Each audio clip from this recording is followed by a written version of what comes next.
is out on vacation. Actually, no, he's negotiating contracts and doing all that fun stuff. He's spending your hard taxpayer money to give it to state employees.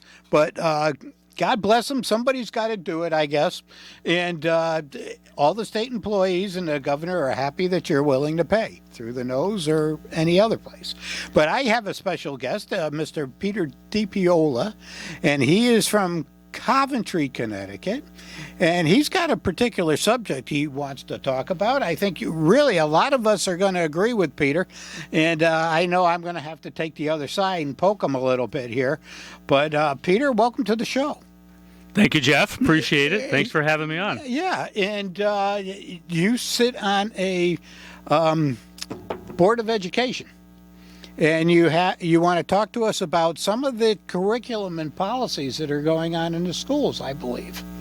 Well, thanks, Jeff. Yeah, let me clarify Okay. a couple of items here. First of all, I don't represent any Board of Ed or school district. This information is from a personal perspective, and the goal this afternoon is just to let people know what is going on in the world of education. And that as long as parents are alert and aware of what's happening, then they can make good decisions for their children. There's a lot of things that are going on. Most importantly is a new topic that is coming to the forefront. Wait a second. Wait. Yeah, parents aren't allowed to make decisions for their children anymore. Oh, we're going to get to that. Aren't the kids the property of the government from cradle to grave? Or people now? Isn't that the way the Democrats look at this? With their control? They want you from cradle to grave? Well, let's hope we have not crossed that bridge. Okay. Let's hope that bridge is not yet crossed by a majority of Americans. I agree. So one of the topics that's out there today is called whole school, whole community, whole child. And it's a new buzzword. It's also abbreviated as WSCC. And what we're looking at is bringing together the social and emotional learning that's been out there for a while and bringing it to the forefront and integrating that into all aspect of curriculum. So it is a different approach to learning, where before we had a subject matter, we had the topics to be discussed or presented in the classroom. This is integrating all the social emotional components that go in. And one of the reasons it's really being brought forward in today's environment is we just got done with over 2 years of COVID, of lockdowns. A lot of impact happened to a lot of students and to a lot of parents as well. So the goal is to look at addressing these issues intentionally, and that's the word that's being used by a lot of folks in the education world. This is very intentional, as connecting the social and emotional frameworks with health and physical education. So I want to read a couple things here that just might kind of begin to set the stage for our conversation. Well, I got a question for Sure. you. We send our kids to school to learn reading, writing, arithmetic. How to do that. Functioning in society, their emotional well-being, and some of the learning that goes on along with that. Isn't that the parents? And don't they learn that by interacting with other people? Are they supposed to be taught this, or is this something you just learn naturally?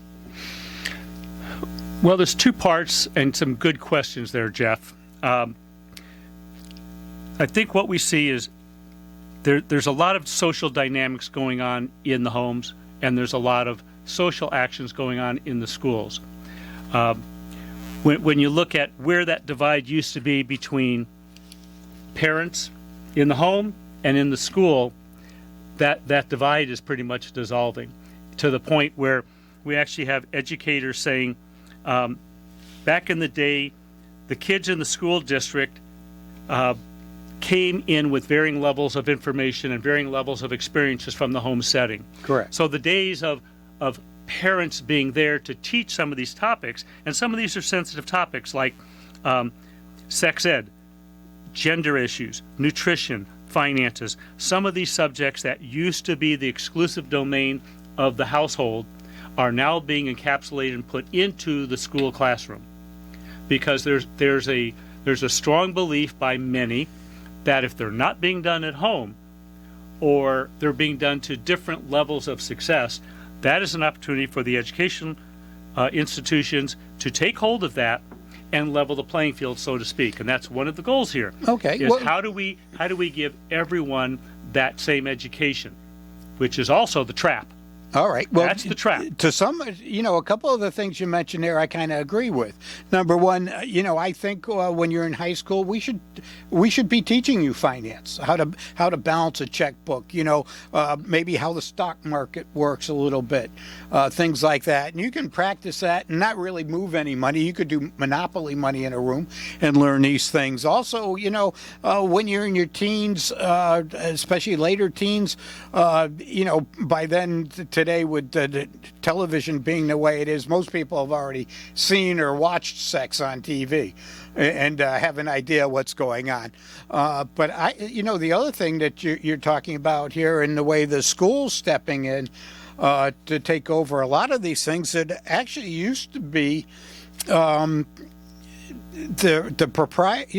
proprietary teachings of the family.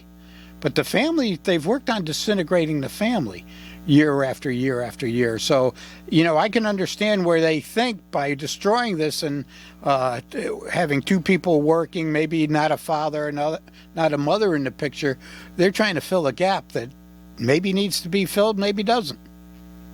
Well, I think you're touching on some of the key components of what's going on. Okay. So let's take a couple of those items apart.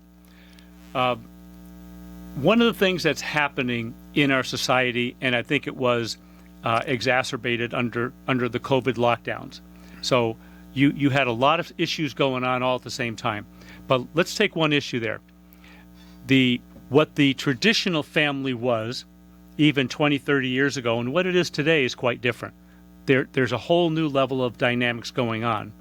One of the things that we like to talk about in my family is we like to live within our bookends, which are called, our bookends are faith and family. And if you stay within faith and family, and you have a good foundation in faith, and you have a solid family, then a lot of these topics that you just mentioned don't need to be addressed in the school, because we will address those in the home. But for those who don't live in those boundaries of faith and family, if we take God out of the picture, if we take that moral right and wrong away, then it's going to be filled by what? Gray.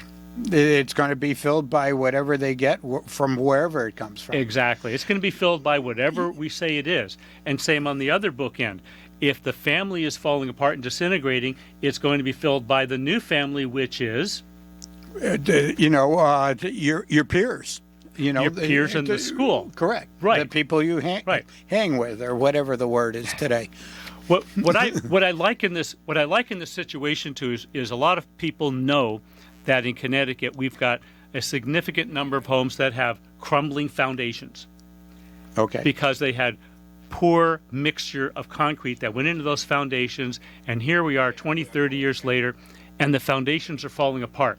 So if you don't brace up that house and put down a new foundation, they collapse. So the issue here is the same thing is happening within our family. We have crumbling families. We have that family unit that's not the same. They're not going to the same type of all right, Peter. institution. I got to interrupt you because we have a caller. So, hello, caller. You're on the air.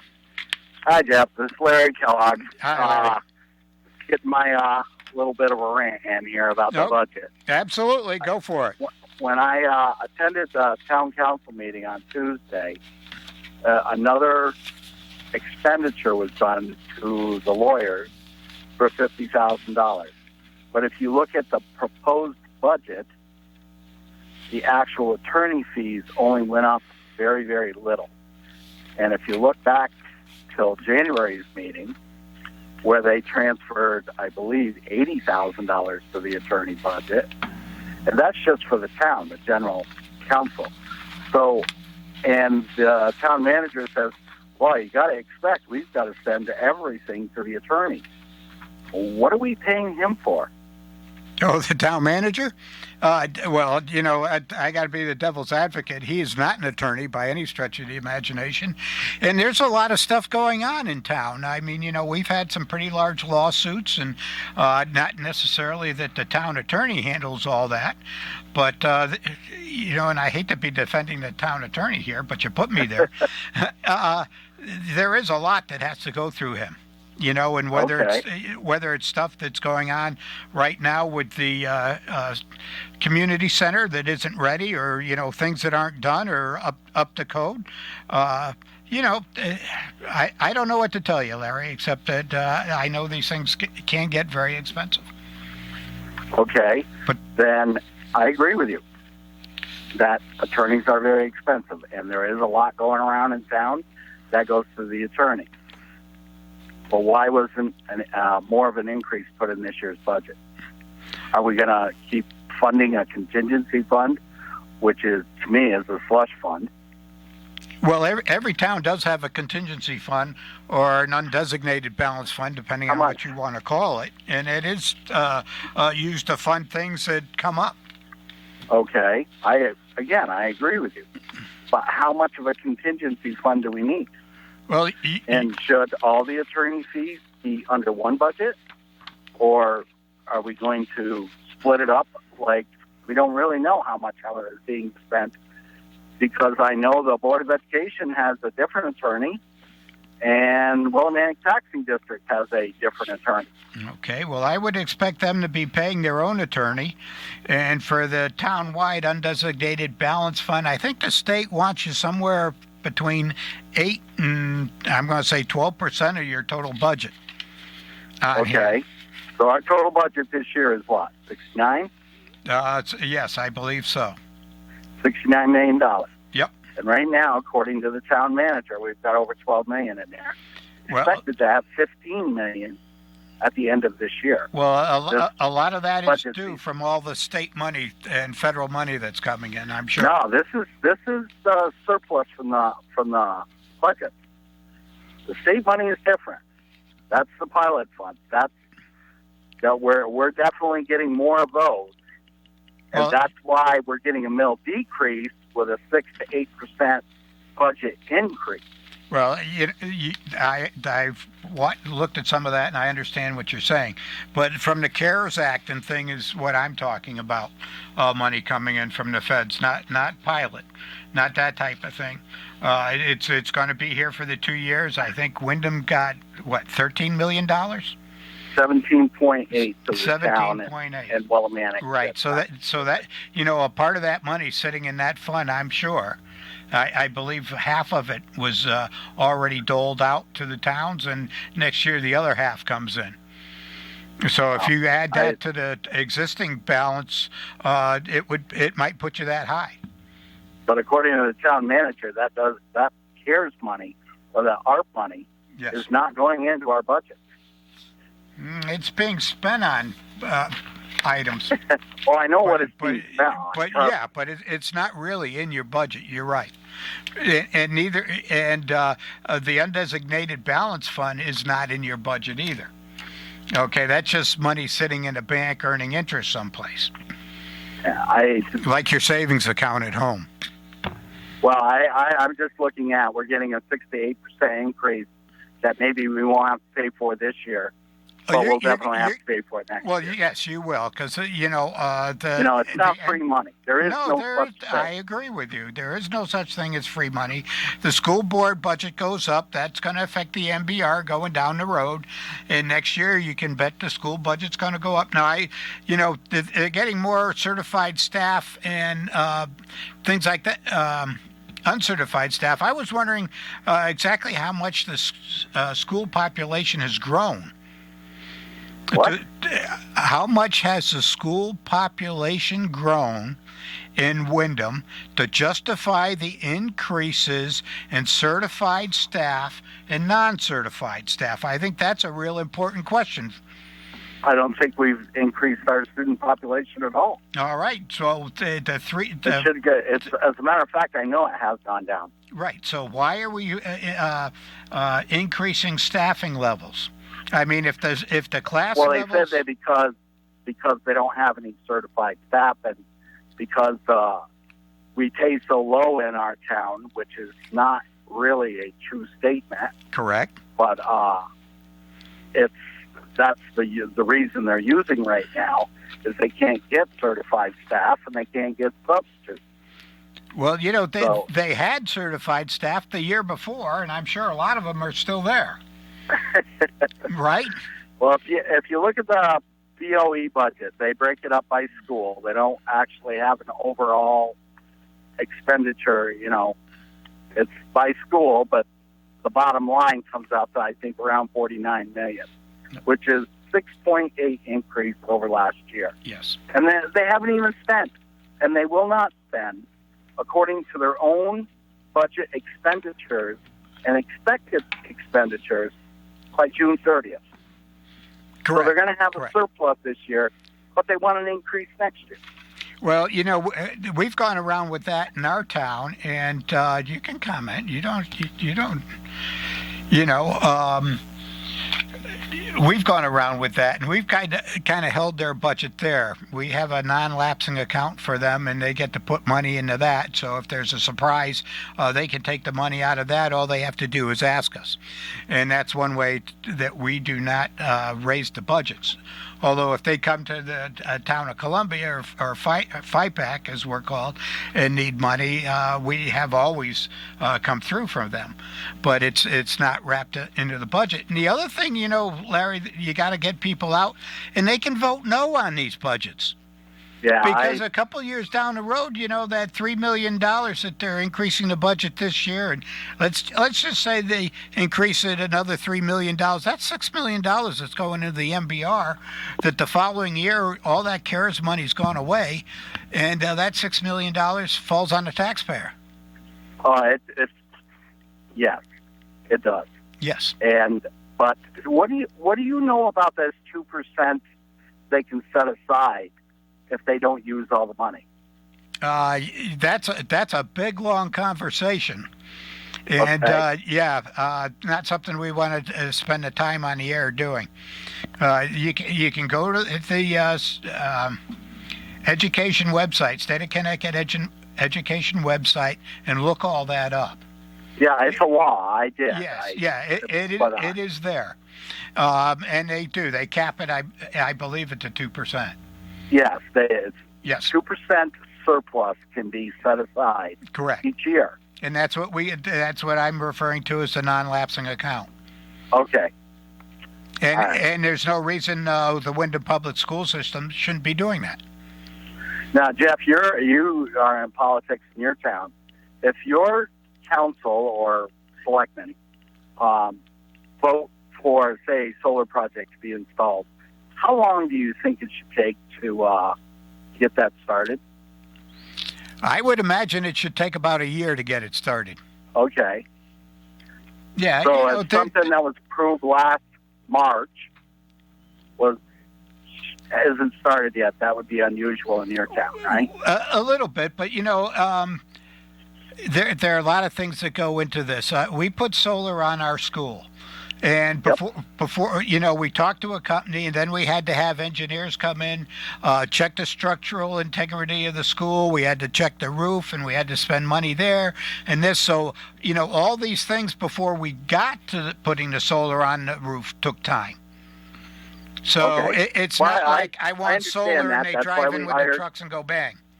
That's why we hired Titan Engineering to actually suggest and have all this lined up.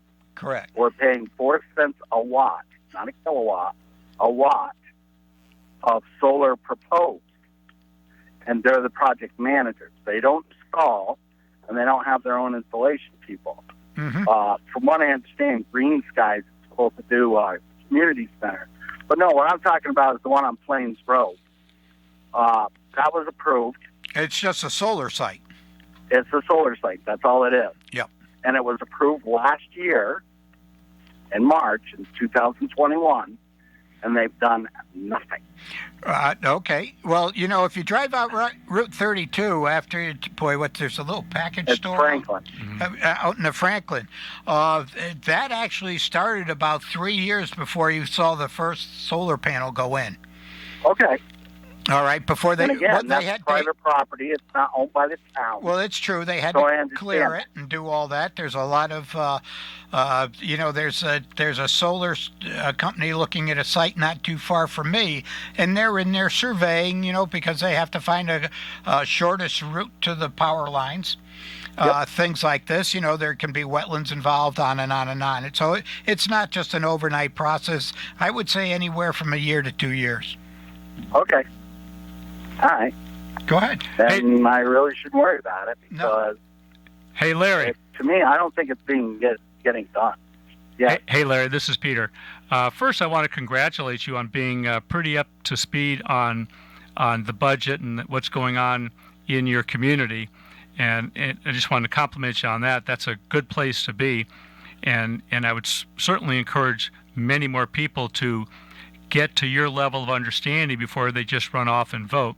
Because you made a number of really good points, asking some good questions about the budget, no matter what town you live in.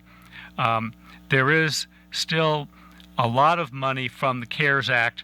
We also call it COVID money or ESSER funds, all those different funds that really are sitting outside the budget. So to Jeff's point, when you're looking at a budget increase year to year, there's still those other funds that have not been totally depleted. So if you're looking at a sizable increase year to year, and then they still get to spend the funds above and beyond that, you're looking at a big budget surprise that could be coming around the corner. That's going to vary town to town, community to community, as to what their financial tolerance is, and as long as they understand what the programs are and where those funds are going. I think it's important to continue to do homework there. Your other point you made about the 2% fund, that'd be a good question to ask. What's that being used for? What is the list of items it's going to be funding? So some good questions there, and just want to compliment you for staying up to speed on what's going on around town. Another thing, Larry, that to keep in mind too is we're going to start paying pretty soon on the parking garage, and the senior/community center. In the high schools undergoing. So we're going to start to see some big bills coming in on top of these increases. And, I think the people in this town need to be educated into what could be coming at them, especially with inflation doing what it's doing. So, Jeff, you would assume your debt services will go up also? This year? I would definitely assume the debt services are going to go up in this town. It went down 3.5%. Yeah, well, this year it did, but we haven't had all these other items come on. For the next fiscal year, Yep. It went down 3.5%. And that's okay. And both of those projects are coming in. They're starting. But yet they took money out of the contingency fund this year for budget 22 to pay extra or pay debt services. Well, they're trying to blunt the impact. That's a wise thing for them to try and do. Because if it was to hit us all at once, I think most of the people in this town would just choke. Yeah, I agree with you. And they have no intention, as of the last meeting, if they're going to discuss it, of what fees they want to charge, even though that meeting was held in February. Well, I've heard with Joe Gardner and the town manager and the town mayor. Yeah. Was at that meeting also. And those fees have already been set. Yeah. Well, but they never instituted. I've heard nasty rumors on the senior center/community center that they can't find the people to staff it. Yes, that's true. Yeah. I mean, come on. I don't understand where everybody is working. When we're watching things close up, we've got to stop the free money and get people back to work. I really think that's the problem. People got used to staying at home, and they're staying at home. Now, and that's exactly, you're right. It's one thing if you're working from home and you're earning a paycheck, but a lot of people aren't earning anymore. And for some reason, they seem to be getting away with it, and that needs to stop. Yep.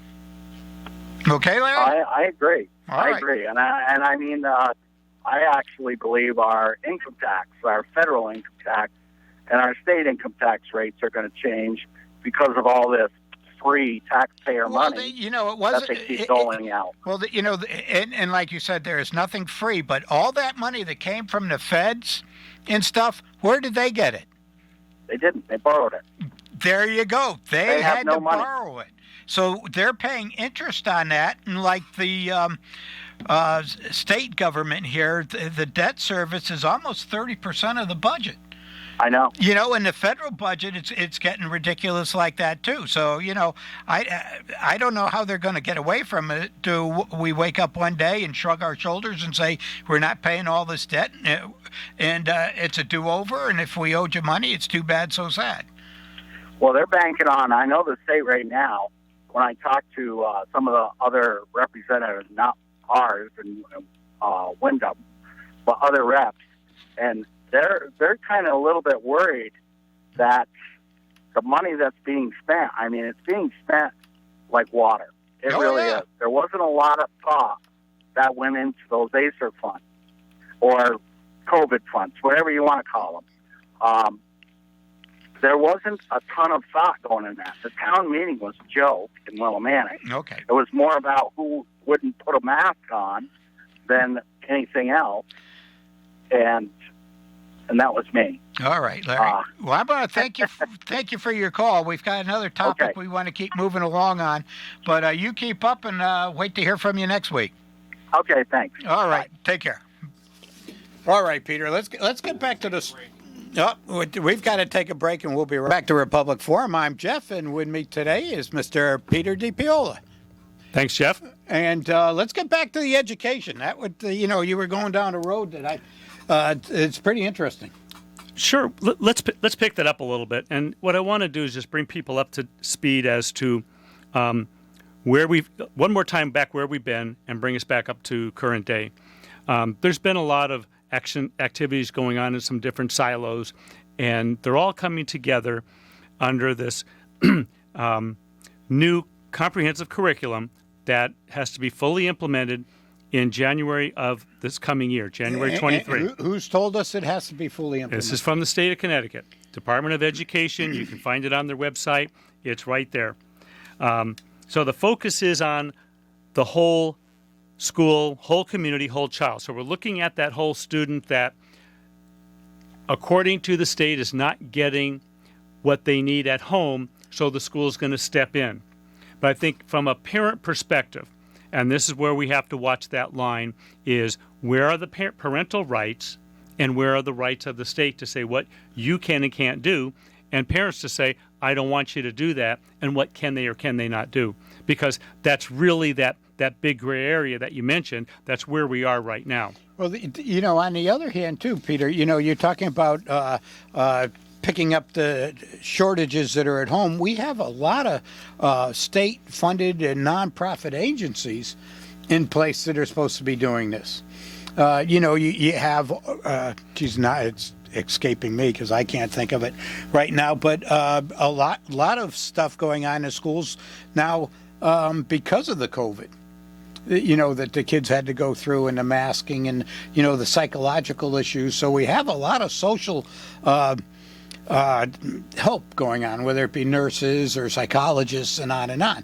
So why do we, can't we identify the kids that are actually in trouble here and shift them off and let the mainstream kids that are kind of doing okay just continue on and not make them part of this and make it mandatory on them?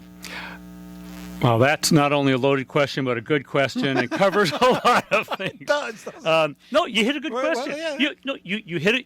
You make a good point. Let me start with this one. So, when we had all the COVID rules in effect, different school districts had different rules for how the kids could eat. Some had to sit at their own table and couldn't talk, couldn't sit with a friend. Other school districts said, well, you can sit next to a friend. Of course, you take your mask off to eat. Some school districts said, no, that's not enough. we want you to put your mask on between bites. So there's different ways of interpreting what the rules are.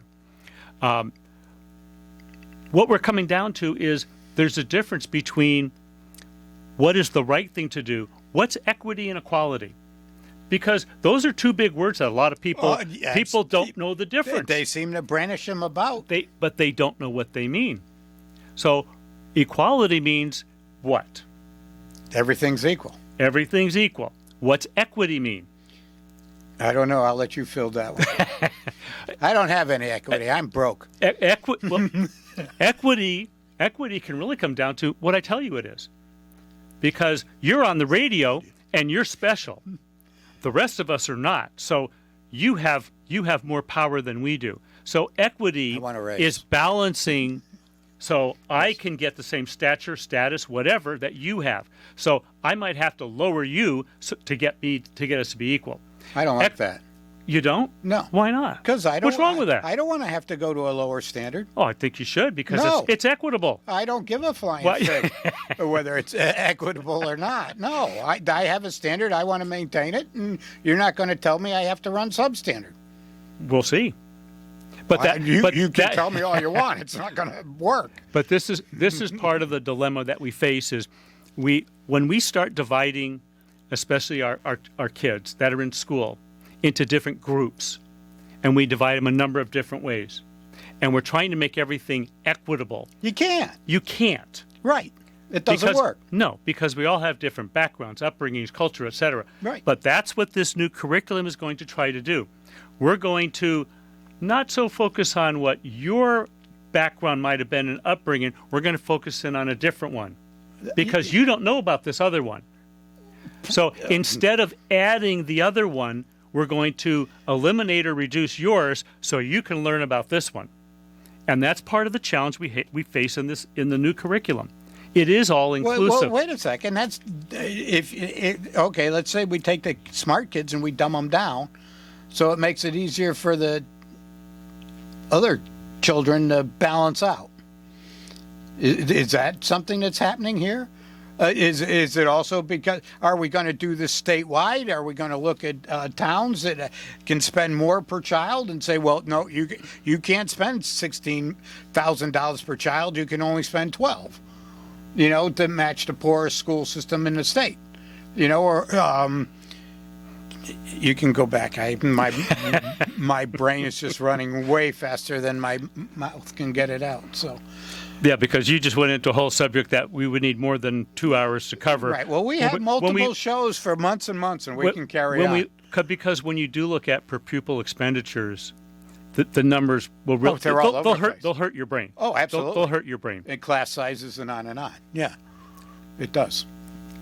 What I want to get to before we run out of time here is to look at what parents can do, and then just put a few items out there that I would ask parents to get involved. But there's some ways to do that. I think the most important thing, the first step, is get educated, get familiar with what is going on in your local community, your local board of education, but also have the background of what's going on at the state. And I'm going to touch on a couple of education core curriculum items that I want to hit in a couple minutes here. This kind of sounds like the new math to me. 2 and 2 was 4 the way I used to do it, and long division and all that kind of stuff. It all worked, and they never had to change the way it's done. But I might think 2 plus 2 is 5, and well, then you have to agree with me. Or you might hurt my feelings. I couldn't give a flying fig. 2 plus 2 is going to be 4, and it'll always be 4. And if you come up with 5, we'll send you to one of those classes that help special people. Well, I'm being a little facetious. I know that. I think we all know that we do need to help students that need extra help in the difficult subjects. Absolutely. Some people can pick up math easy. I love it. But I don't want to.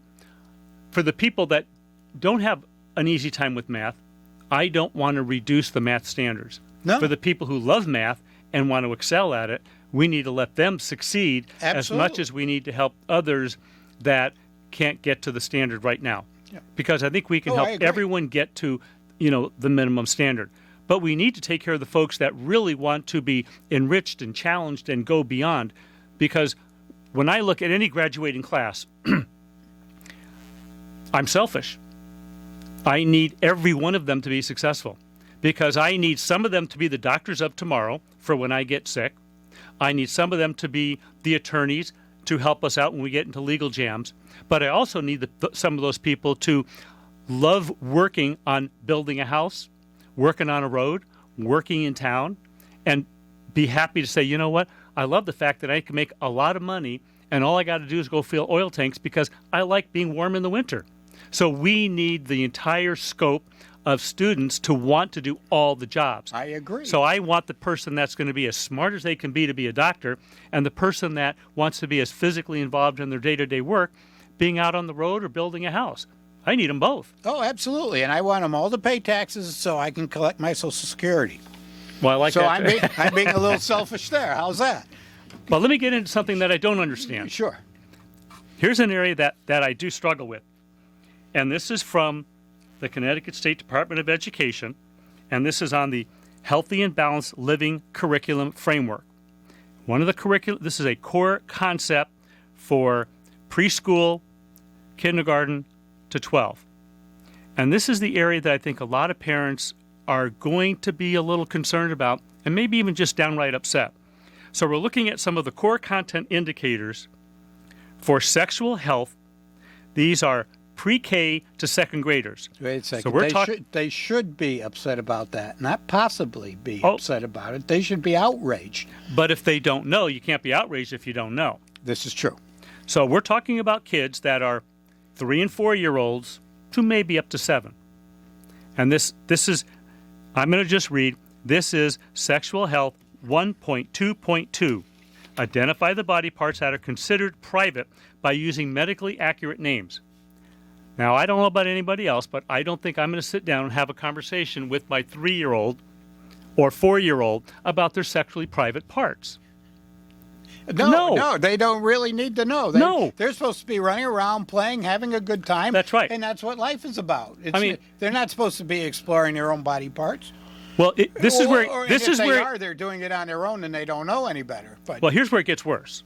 So if we go to the grades 3 to 5, now again we're talking 8-year-olds and up to say 10 or 11-year-olds. Now we want to talk about 3rd graders talking about their sexual feelings, some things I'm not going to say on the radio, mood swings, puberty, and farther down we're going to talk about how puberty and development happens. We're going to talk about sexual identity, gender identity, and gender expressions for 3rd graders. 3rd graders? for 3rd graders, why? For 8-year-olds? Yeah. I think this is where we talked earlier about parents being involved in wanting to know when's that being taught and where are you putting that in the curriculum. Well, here's the dilemma.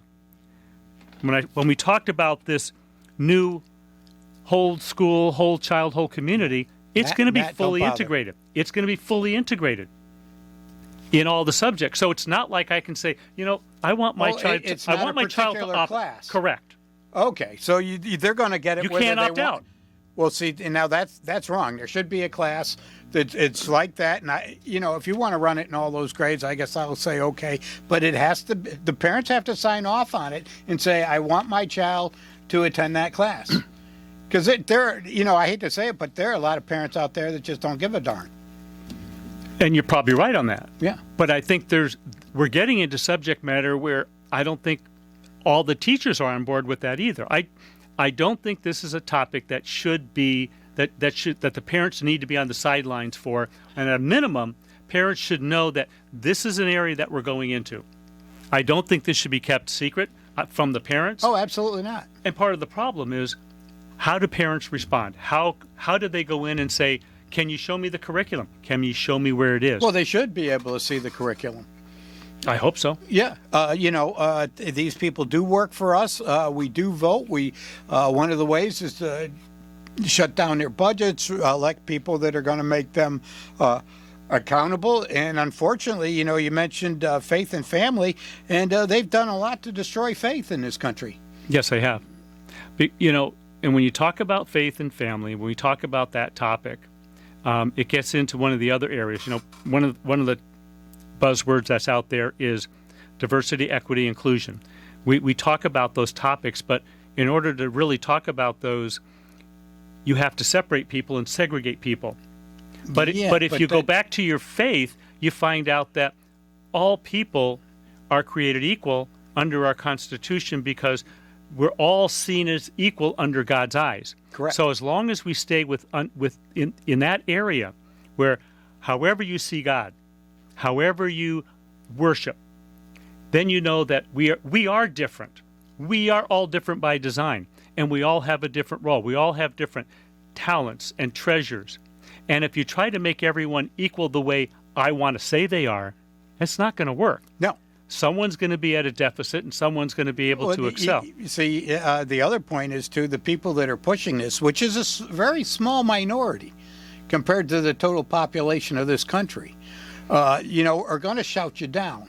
And, they're using the law and they're using government to repress the parents and make it difficult for parents to speak up. And if they, do speak up, they make them feel like they're a minority or that they're biased or racial or something to go on with that. And that's not the case. They're actually the ones that are that way, and they're just turning it around on everybody. And we shouldn't let, 1% or 2% of this population of this country do things like this to our school boards and governments. And your point is on target. And this is where parents, I don't think many parents realize the power of their voice at the local level, because all these policies eventually come down to the local level. So there may be a standard, and I read you a couple, that may be the standard, but how that's done can be influenced by the people that are locally involved. Absolutely. So if you're involved with your school board meetings, if you're involved with reading some of these documents, getting educated on what the issues are, and you present them professionally and politely, you don't need to go chase down the teachers because they're being told they're doing what they have to do. I don't think I would like to see anybody going after teachers or even the local schools, because you have to go after the policymakers. Correct. Which the policymakers, they're in Hartford first, and then they come to the local community, and then you get to have those interpreted. But there's the language, if you go back and read, and it's in the Connecticut General Statutes, 1016 covers a lot of the educational issues. But when you look at those, there is room for interpretation. But we need to be careful, and we need to watch that we're trying to blur the lines of what is truth and what is reality. I know a lot of kids. That think when they're little, they're Batman, Superman, a princess, right? Yeah. They love to be that. We know they're not because we're adults. Right. Well, they know they're not too. They want to be that. But, I was listening to the news the other day, and they were coming out and they say, well, when you're born, the doctor takes you out and he guesses what sex you are. It's a guess. It's not a fact. Now, these people are highly educated. I can make it real simple. You got a ding-a-ling, you're a guy. You don't, you're not. It's simple. So how do you argue with these people?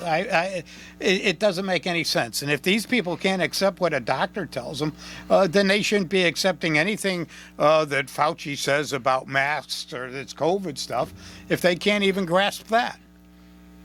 Well, Your topic is a good one because that is relative truth. My truth is what I say it is, so that's truth. It's like, no. There's truth or not truth. The truth is what I say it is. Shooter. There you go. Yep, that was the movie where he said that. Yep, okay. Just before he died. But anyway. So the essence today is to encourage parents to read up on what's going on in the local community, the boards of education. Read what's going on in your town with who wants to spend what on what. Because your point's a good one that you're talking to Larry about. The COVID money is dwindling down. Oh, yes. And if there's still COVID dollars to be spent, why are these budgets going up so by such a large amount? Well, there are rules on the COVID funds on what they can be used for. That's right. You know that, and I don't expect that the town or the town manager is misplacing any of those funds and spending it. I certainly hope not on things that they're not supposed to. Right. All right, because we went round and round in our town what we could spend it That's on, right. what we can't spend it on. Right. So whatever meeting people go to, parents, people in town, whatever you go to, I think as long as people are professional and polite, I think anybody could say whatever they want to say. That is still our right. Oh, absolutely. I think Michael J. Fox said it great when in one of his movies when he said it is our duty to question our elected officials and not just accept their answers, but make them explain it and back it up. Okay, that's our constitutional right and our duty to do that. We can elect these people, but we got to hold their feet to the fire. And before we leave the air, if I can get back to this that I had on my phone here, I want to read something. And, if it's going to come up. And, well, you're looking that up. Yep. One last thing I want Sure. to say is, to all the parents, grandparents out there, these are your children. oh, yeah. These young kids are worth fighting for. Yep. So it was the shot heard round the world, according to the poet Ralph Waldo Emerson.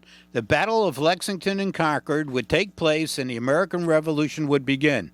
It all began that day on Concord Bridge when from the valley, the fields, and from the ridge, they left the plow, the axe upon the tree, and came to fight for Lady Liberty. And from the mantelpiece, the cabin side, they took their rifles hanging there with pride and fired the shots that echoed down the years that even now the would-be tyrant fears. So mark this well, free men forever fall when they have lost that rifle on the wall. Perfect. Absolutely. So, hey, listen, until next week, we want you to be safe. Have a great weekend. Until then, good night and God bless.